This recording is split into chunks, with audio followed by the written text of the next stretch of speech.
A while back, I came across an interesting video on Buzzfeed.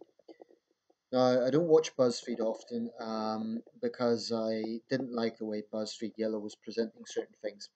However, Buzzfeed is a big channel and it includes a lot of videos. And I came across an interesting video on generations. So basically, in this video, they were using actors to demonstrate what social scientists argue are social generations. That is to say that the time we were born is used to represent a particular generation, and those generations can be summed up in the way that people think about things in the working life, in relationships, in attitudes to the world, all these sort of things. So, broadly speaking, the generations are as follows. This is very, very rough, and if I make any mistakes, that's my fault. So, firstly, the greatest generation. By the way, before continuing, I should say this is an American concept. So, some of these may be quite similar in other Western countries, but you wouldn't necessarily see this in other parts of the world. So, it's, let's say, an Anglo Saxon concept. Okay, so the greatest generation, that is those people who were born before roughly 1925. That is to say that people born before that time were coming of age, so to speak, by the time World War II broke out. So, in the case of men, they were old enough to be service personnel, women were old enough to be nurses, but basically the people who were old enough to remember World War II.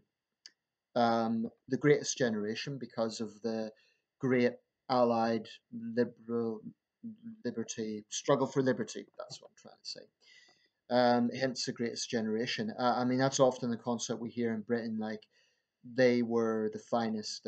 Churchill's famous speech. These were the finest. Yeah. So that is people who will now be in their 80s and 90s. So then we get into the silent generation.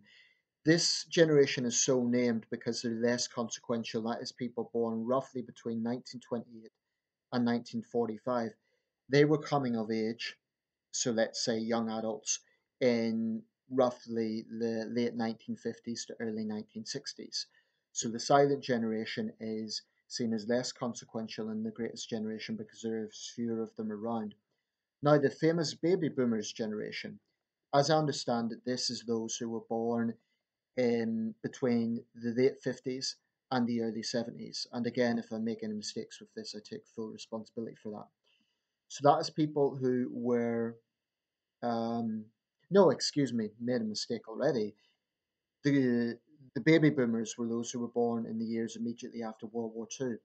And they were coming of age in the 1960s and the 1970s, which socially speaking were very formative decades because of all the things that were going on with the Vietnam anti-war protests, with the whole hippie movement, counterculture, all of these sort of things.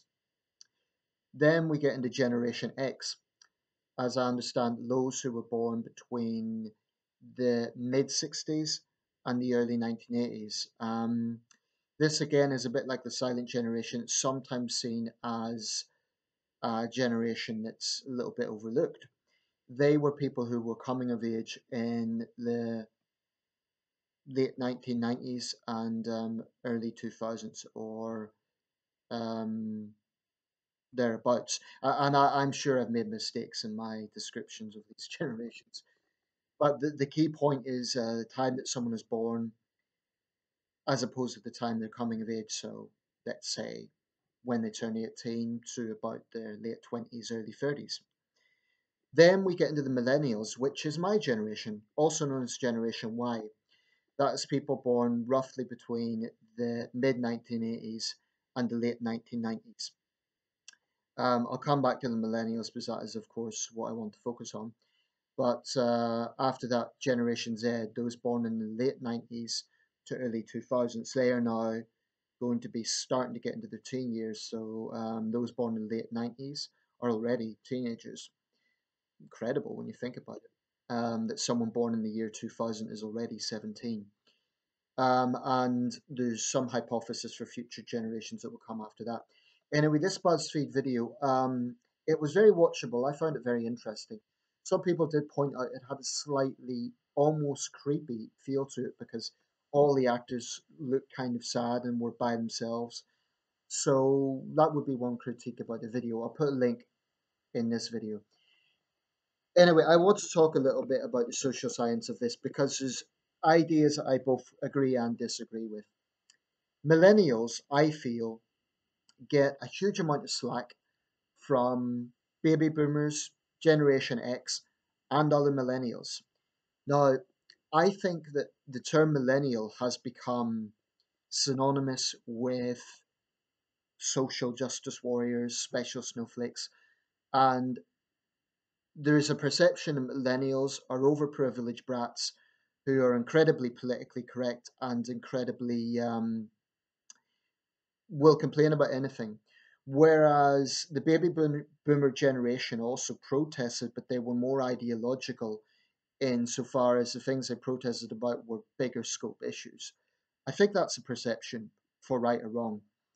The truth is, every generation rebels in its own way in some sense or another. Some generations have no choice. The greatest generation had no choice over World War II. So, in a sense, their youth was taken by the war years. So that's their memory.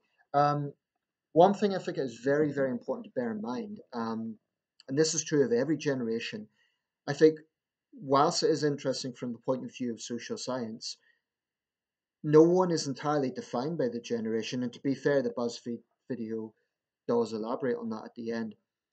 Because if we associate millennials with being social justice warriors, that's a little bit inaccurate because it insinuates that all millennials are left leaning. That's not true. I mean, I'm a millennial. I'm on the older scale of millennials, but I'm centrist and I cannot stand the social justice warrior trend. There is interesting data that's been conducted. Apparently, studies showed that political correctness, acceptance of political correctness, was higher in the United States and the UK than it was in Spain and Germany. Now, I found that interesting.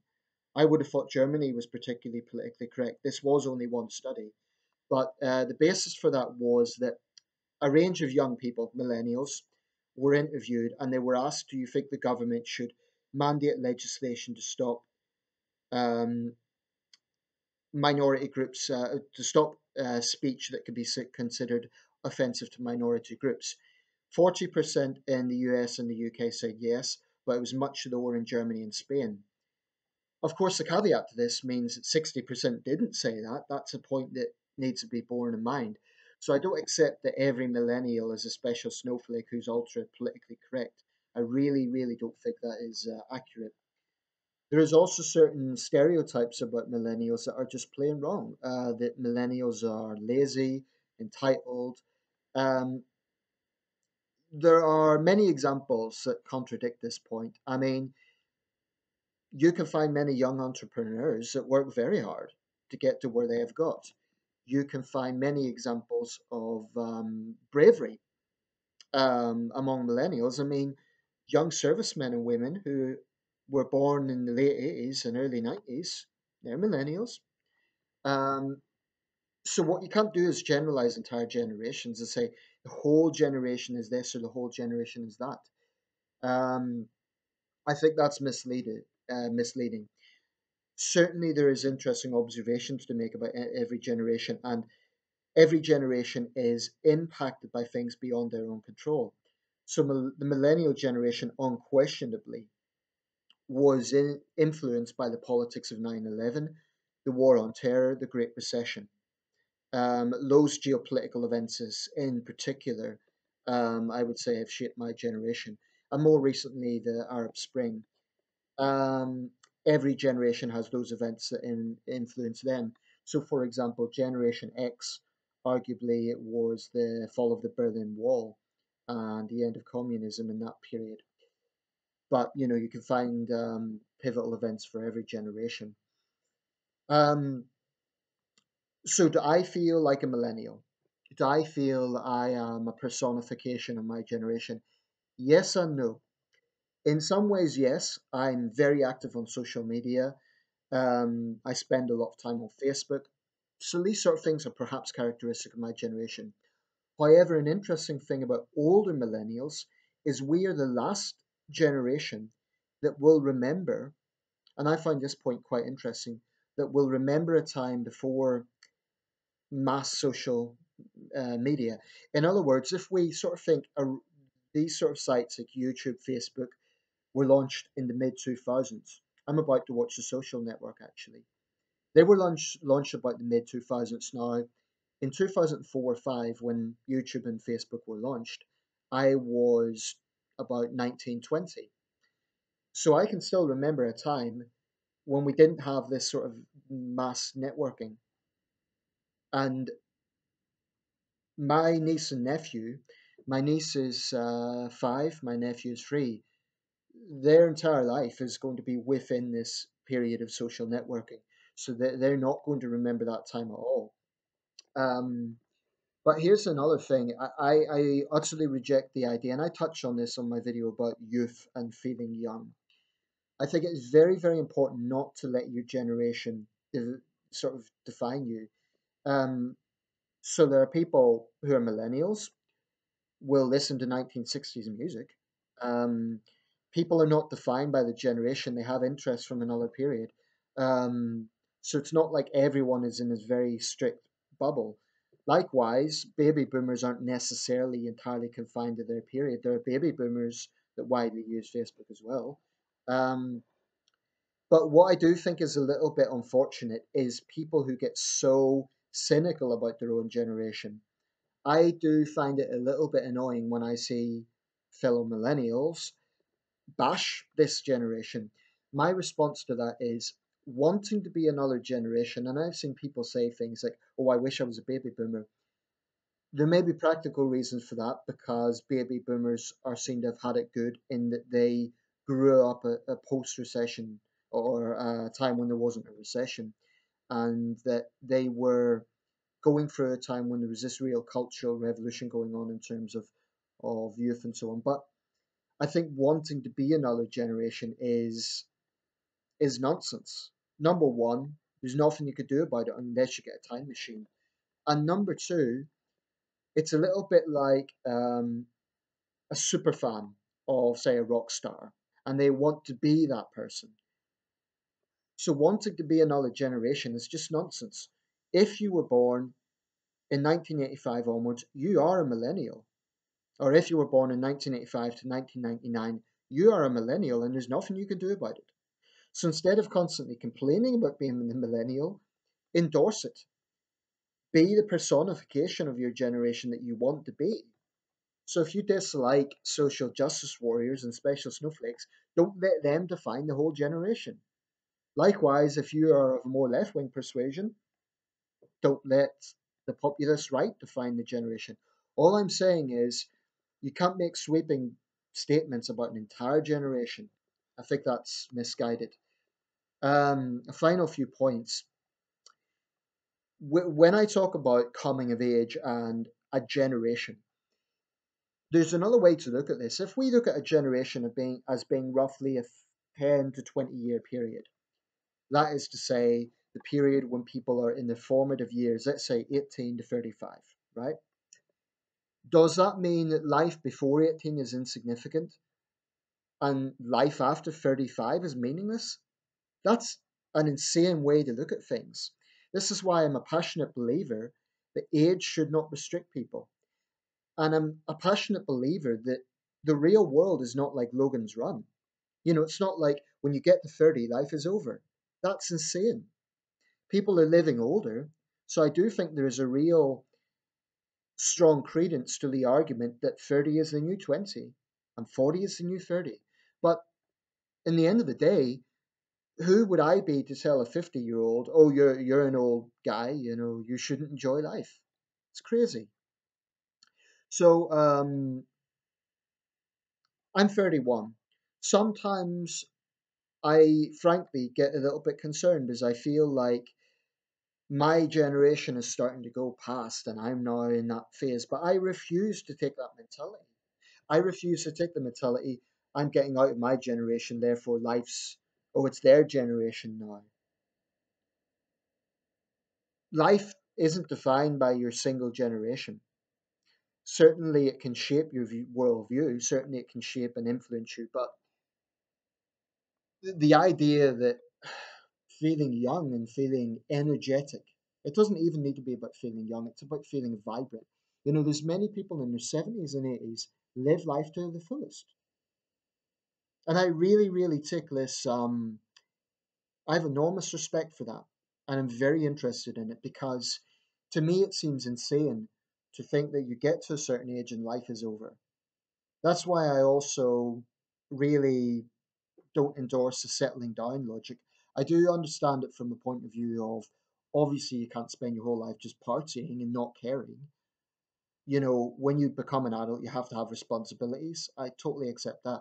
But what I'm talking about is this kind of social expectation that when you get to your 30s, you should get married, you should get a house, you should settle down. You know, everyone has a different story and everyone has a different, they have different experiences in life. So just because that is good for one couple, and just because it might be the majority, doesn't mean that it has to be the rule for everyone. I refuse to be governed by settling down because to me, the idea of settling down is incredibly cynical. It's incredibly boring. That doesn't mean I want to spend my whole life pretending I'm 25, but I don't want to spend my whole life stationed and okay, you get married, you settle down, you watch TV. No, I am determined that my life will be interesting. I am determined that my life will be colorful. I think that is extremely important. Anyway, I'll round this up. Let me know your thoughts. Let me know if you are a millennial, that is, if you fit into 1985 to 1999. If you're younger, there may be some 18-year-olds watching my videos, 17-year-olds. If you're older, if you're a baby boomer. But that's basically what I believe. Do not let your generation define you. Yes, it's interesting. Yes, there are characteristics and trends. But I think if when you start to let your generation define you, you become pigeonholed. But by the same token, don't bash your generation. Don't wish you were born in another time. That's because it's only going to drive you crazy. You can't control it. So what's the point of being so cynical? Let me know your thoughts. Thanks for watching.